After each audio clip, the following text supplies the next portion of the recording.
The universe, you see, did not exist.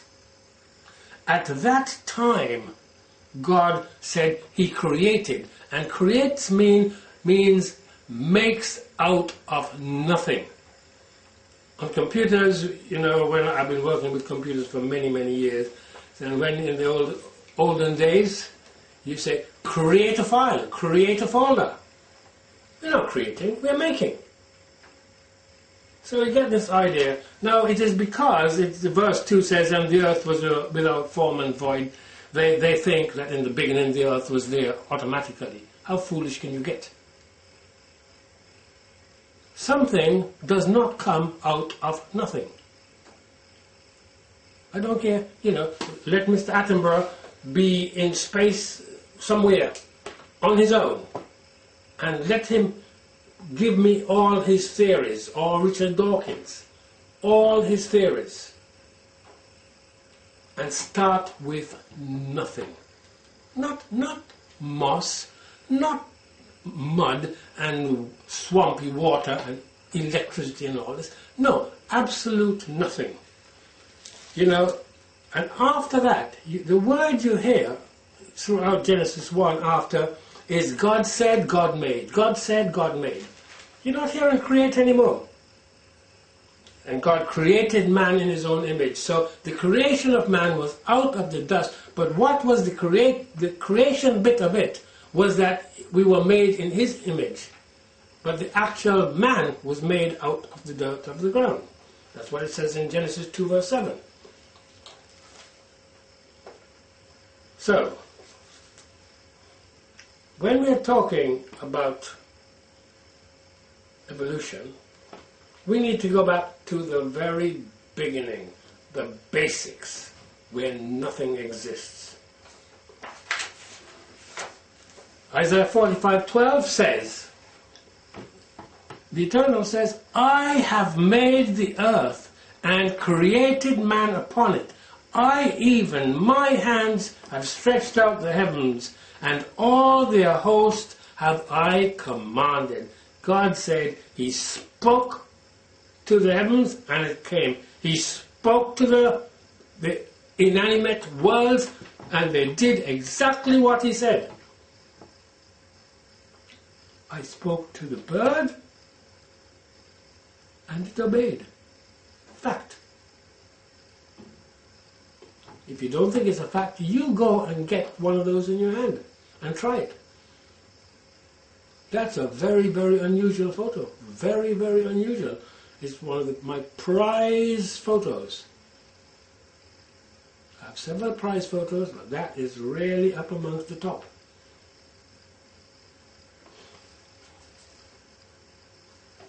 Isaiah 45:18, for thus saith the Lord that created the heavens, God Himself that formed the earth and made it. He hath established it, He created it not in vain. He formed it to be inhabited. I am the Lord and there is none else. We are busily going around destroying the earth and the inhabitants of the earth because that is what Satan wants. Somebody said that God didn't create Lucifer. They need to read their Bible.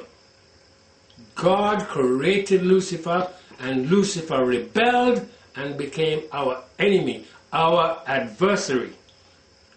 And God said, I didn't create this world in vain. I created it to be inhabited. And He says, I am the Lord, there is none else.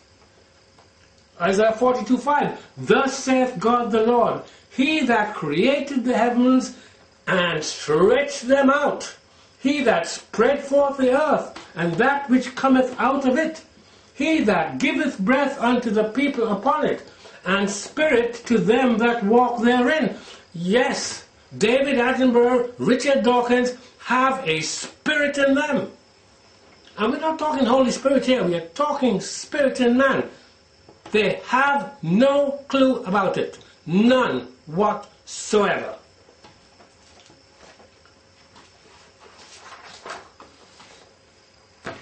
To them, I turn to Job 38.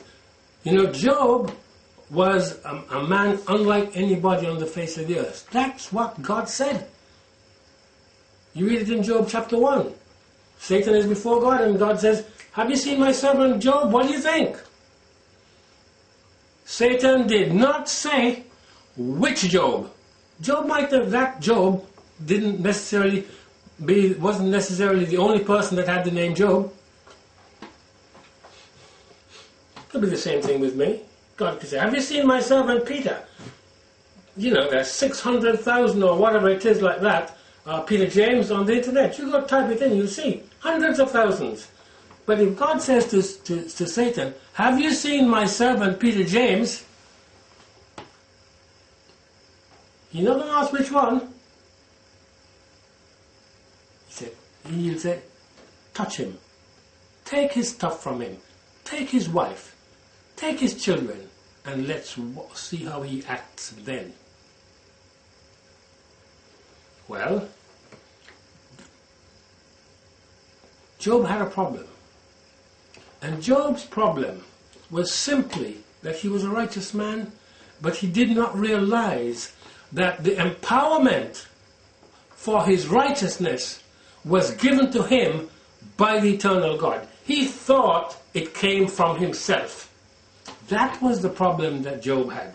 People talk about the patience of Job. They have no clue what... Of course Job was patient, but they don't really understand the situation he was in. He had 3 friends who were an absolute pain to him. Absolute pain to him. And after with 35, 36 chapters, God intervenes and says, okay, Job, I've heard all this chat between you and your friends. I've heard it all.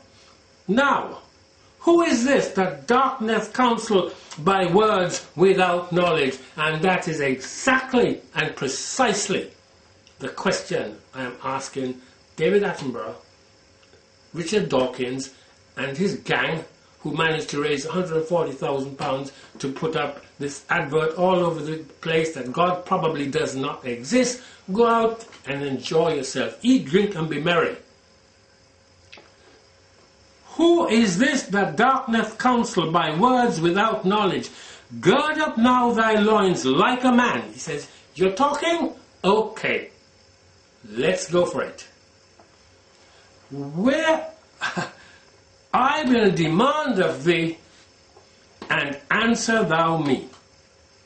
And I would like anybody out there to come back and answer this for me. I know the answer. Where wast thou when I laid the foundations of the earth? Declare if thou hast understanding. God never yet asked anyone a question because he did not know the answer. He is putting us on the spot to realize our ignorance, our absolute ignorance, when we are comparing ourselves to him. Our pride, arrogance, and foolishness. If God says, where wast thou? It means that he was somewhere. That's right. If he wasn't, Job could simply say, well, Lord, how could you ask me that? You know, it didn't exist. I was only born 80 years ago, 60 years ago. How could I be there? No, God says, where wast thou when I laid the foundations of the earth? Declare if thou hast understanding. I would like Mr. Attenborough to come back, or Dawkins, and tell me where they were. Because according to God, they were somewhere.